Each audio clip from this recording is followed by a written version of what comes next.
ထမသင်ခန်းစာထဲမှာကျွန်တော်တို့ကဒီ graphic driver လေးတွေကိုမောင်းထားပြီပေါ့နော်မောင်းထားတော့နောက်ဆုံးဘယ်လိုပေါ်လာလဲဆိုတော့ installation is successful please reboot your system ဆိုပြီးတော့အကယ်၍ okay နှိပ်လိုက်လို့ရှိရင်သူက reboot ကြတော့လိမ့်မယ်နော် reboot ကြတော့လို့ရှိရင်ကျွန်တော်တို့လုံးရတဲ့အလုပ်တွေခဏဥပမာ driver တစ်ခုတင်ပြီးတိုင်း reboot ချမယ် driver တစ်ခုတင်ပြီးတိုင်း reboot ချနိုင်မယ်ဆိုရင်တော့အချိန်တွေကြာတော့တာပေါ့နော် windows တင်တဲ့အခါမှာဒါဆိုရင် cancel လုပ်ပေးလိုက်ပေါ့နော် cancel လုပ်ပေးလိုက်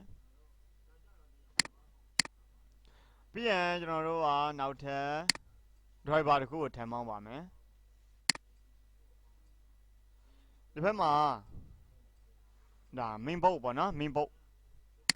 motherboard အတွက်ကျွန်တော်တို့က driver မောင်းမယ် yes ကိုဖြည့်မယ်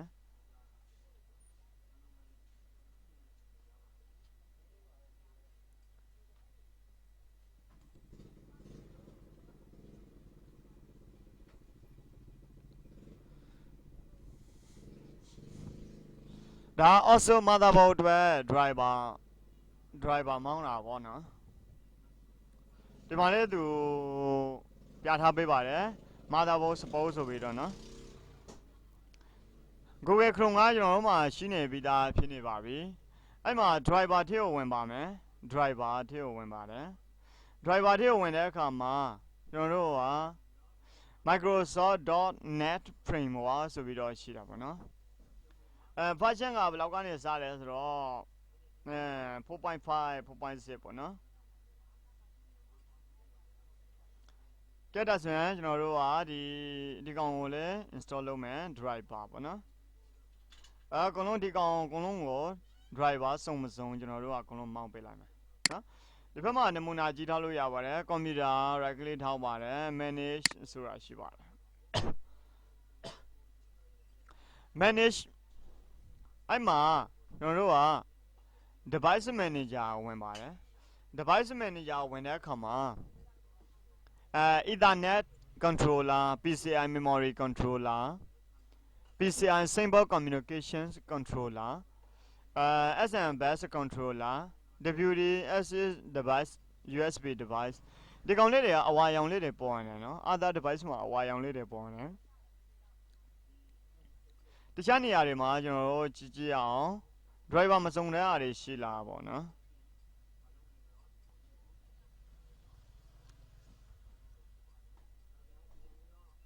ဒါကျွန်တော်တို့ကဒီနေရာမှာ MITDC G4 GTA 960က driver ပထမသင်ခန်းစာမှာမောင်းပြီးသွားရင်နော်အခုကဒီ motherboard ထဲမှာပါနေတဲ့ driver လေးတွေကိုမောင်းပေးရမှာနော်အခုကျရင်ဒီမှာအဝါရောင်လေးတွေပေါ်နေတယ်အဲ့ဒါတွေက driver မစုံသေးဘူးပေါ့နော် USB ပေါက်တဲ့အလုံးမလုံးဘူးဘာညာပေါ့နော်keyboard တွေကတော့အလုံးလုံးပြီ HID keyboard service နော် device HID complaint mouse monitor လည်းgenerate PNP monitor အကုန်လုံးက driver တွေစုံနေပြီမစုံတာကတော့ဒီ other device မှာမစုံသေးဘူးအဲ့ဒါတွေကိုကျွန်တော်တို့ကမောင်းပေးရမှာပေါ့နော်ဒီကောင်လေးတွေကိုအကုန်လုံးကို select မှတ်မယ် select မှတ်ပြီးတော့နောက်ဒီဘက်မှာဆိုရင် Northern Security ဆိုတာပါတယ်နော် Northern Security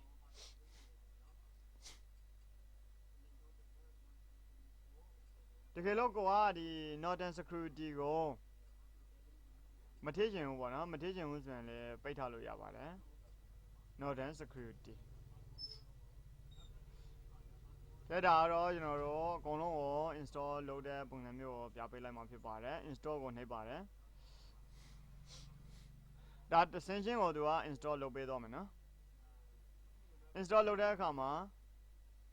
computer restart ကြာလိုက်ပေါ်လိုက်ကြာလိုက်ပေါ်လိုက်ဟိုဖြစ်နေမှာဖြစ်ပါတယ်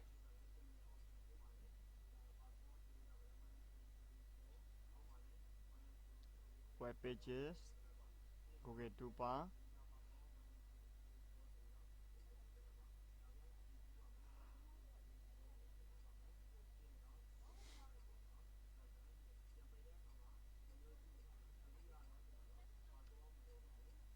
ဒါဆိုရင် install လုပ်နေတဲ့ပုံစံဖြစ်ပါတယ်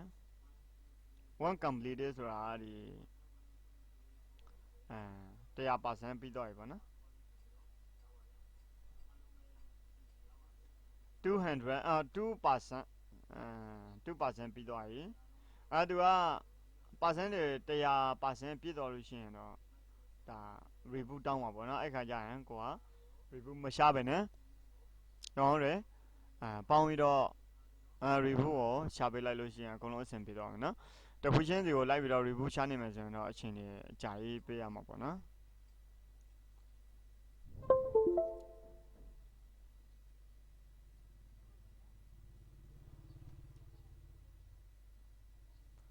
ဒါဒီလိုမျိုး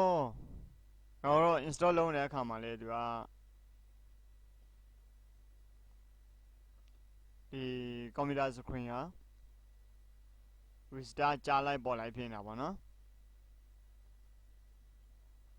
ကွန်ပျူတာတစ်လုံးတင်ပြီးတိုင်း Windows ကွန်ပျူတာမှာ Windows တင်ပြီးတိုင်းဒီလိုမျိုးmotherboard အတွက် driver မောင်းပေးရတယ် graphic driver တွေမောင်းပေးရတယ်နောက်ပြီးတော့ကျွန်တော်တို့ကဒီလိုအပ်တဲ့ driver တွေကိုအကုန်လုံးမောင်းပေးရမှာဖြစ်ပါတယ်နော်အဲ့ခါမှာဒီ Windows တစ်လုံးမှာ screen resolution တွေကောင်းလာမယ်screen resolution နဲ့ကောင်းလာမယ်နောက်ပြီးရင်ဒီ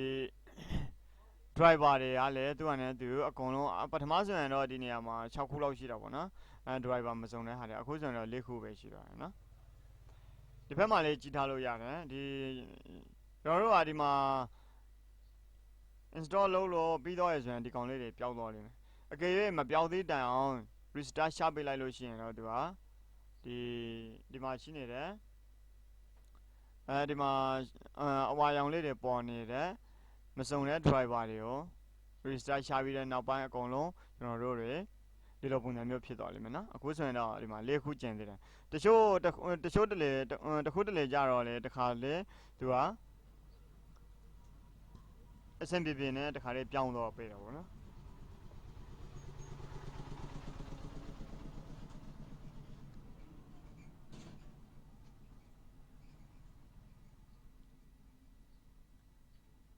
ဒီကွန်ပျူတာတွေဝယ်တဲ့အခါမှာ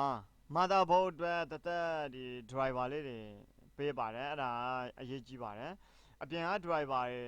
နဲ့ဆိုင်ရင်ဒီတခါတည်းဒီ motherboard ကပါလာတဲ့ driver လေးတွေကိုကျွန်တော်တို့အသုံးပြုမယ်ဆိုရင်တော့ပို့ပြီးတော့ကောင်းတာပေါ့နော်တကယ်လို့ဒီကွန်ပျူတာဝယ်တဲ့အခါမှာ driver မပေးရင်တော့မှကျွန်တော်တို့ကနေပြီးတော့ဒီဆိုင်ကပေါ့နော်ကိုကွန်ပျူတာဝယ်တဲ့ဆိုင်ကနေပြီးတော့တောင်းအောင်မှာဖြစ်ပါတယ်နောက်ပြီးတော့တေချာသိမ်းထားဖို့လိုပါတယ် Windows တစ်လုံးတင်ပြီးတိုင်း Windows တစ်ခါတင်ပြီးတိုင်းကျွန်တော်တို့ကဒီ driver လေးတွေကိုမောင်းပေးရမှာဖြစ်ပါတယ်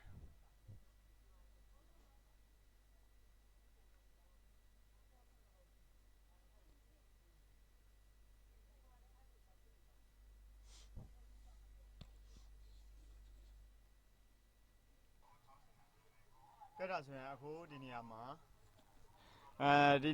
ပေါ့နော်အခုပထမဆုံးဆိုရင်တော့အများကြီးရှိနေတယ်အခုဆိုရင်3ခုပဲရှိတော့တယ်နော် driver 3ခုပဲကျန်တော့တယ်ဒီမှာ100% ပြည့်တော်လို့ရှိရင်တော့အကုန်လုံးဒီကောင်တွေအကုန်လုံးပျောက်တော်တယ်မယ်နော်ဒါဆိုရင်ကျွန်တော်တို့တွေဒီအသုံးပြုလို့ရတယ်ပေါ့နော်ဒီ Windows ပြီးရင်တော့ကိုလိုအပ်တဲ့သင်ခန်းစာတွေကိုလိုအပ်တဲ့ software တွေကိုလိုက်မောင်းမယ်နော်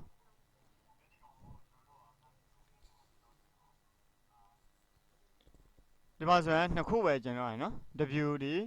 SCS device USB device ပေါ့နော် WD SCS device USB device ဒီကောင်ကတော့ဗာလဲဆိုတော့ကျွန်တော်ဒီမှာအဆုံးထိကိုကြည့်လိုက်82% ပြီးတော့မှာပါdriver မောင်းတဲ့အခါမှာတော့နည်းနည်းစိတ်ရှိရှိထားပြီးတော့မောင်းကြည့်ပေါ့နော်နည်းနည်းကြာတယ်တခါတလေကြာ10မိနစ်15မိနစ်20ဆိုပြီးတော့ကြာတော့တယ်နော်တချို့တွေကြတော့ Windows တင်ပြီးရင် driver တွေမမောင်း driver တွေမမောင်းတော့ဘယ်လိုတွေဖြစ်လဲဆိုတော့ဒီမှာဒီအောက်ဆုံးကိုရောက်နေပြီနော်ဒီနေရာမှာ installing APRP utility Norton security နော် Norton security တခုကျန်သေးတယ်ကျန်တဲ့ဟာတွေကအကုန်လုံး